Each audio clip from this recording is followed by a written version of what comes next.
Part 3. Sirens cut through the air faster than anyone on the scene expected. Someone had called 911 seconds after the crash. People gathered along the sidewalks and filming, others shielding their children's eyes. The stench of burnt gasoline and blood hung thick in the evening air. The teenagers still hadn't moved. The girl pressed her hand to her mouth, trembling. The boy had gone pale, but his gaze stayed fixed on the wreck. When the first police officer arrived, he expected the usual aftermath. Bodies, blood, maybe the cries of survivors. But Richard's sedan wasn't behaving like a normal wreck. The engine had died, yet the entire frame shuddered as if something inside was convulsing, fighting to get out. "Sir, stay where you are," the officer shouted, approaching the driver's side door.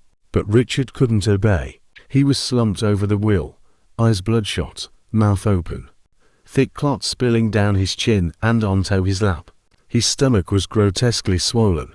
The fabric of his shirt stretched so tight it looked ready to tear. Each breath came as a violent, rasping cough that rattled the windows like a trapped vibration. "Holy Mother of God," the officer whispered. Two of the men in the car with the rainbow flag had died instantly there, bodies mangled by the impact.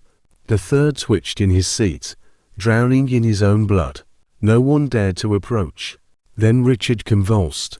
His limp arms suddenly shot upward. His back arched against the seat, and a sound erupted from his throat, a guttural roar so raw that the entire crowd recoiled. It wasn't the cry of a man. It was the sound of an animal being carved alive. The teenagers screamed.